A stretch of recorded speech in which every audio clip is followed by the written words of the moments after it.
পাকিস্তানের সাবেক প্রধানমন্ত্রী এবং পাকিস্তান তেহরিক ইনসাফ পিটিআই এর প্রতিষ্ঠাতা ইমরান খানের স্ত্রী বুশরা বিবি ১৯ কোটি পাউন্ড রেফারেন্স মামলায় আদালতের প্রতি অনাস্থা জ্ঞাপন করেছেন।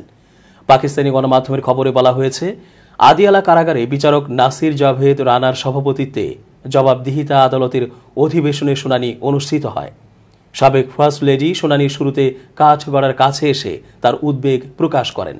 তিনি বলেছেন, তার অপেক্ষা করা সত্ত্বেও তার উপস্থিতি ছড়াই পরিচালিত হয়েছিল পূর্ববর্তী শুনানি।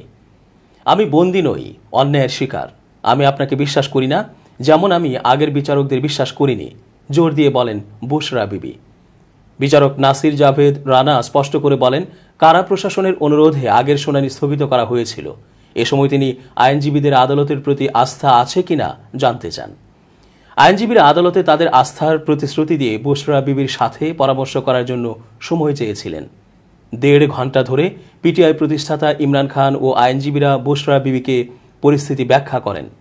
অবশেষে তিনি পুনর্বিবেচনা করেন এবং অনিচ্ছা সত্ত্বেও আদালতে তার আস্থা প্রকাশ করেন। তার আইনজীবী নাইম পাঞ্জোথা উল্লেখ করেছেন, মামলা নিষ্পত্তিতে অস্বাভাবিক দ্রুতগতির বিষয়টি তার প্রধান উদ্বেগের বিষয় ছিল। অধিবেশন চলাকালীন বুশরা বিবির আইনজীবীরা তার মামলাটি প্রতি ১৪ দিন পরপর শুনানির জন্য অনুরোধ করেছিলেন, যাতে অন্যান্য মামলা পরিচালনার সাথে সামঞ্জস্য রক্ষা হয়।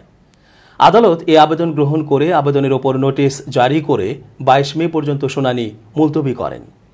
এদিকে বুশরা বিবি আদালতের কার্যক্রমের পর ইমরান খান বা তার বোনদের সাথে দেখা করতে ফ্যামিলি কর্নারে যাননি।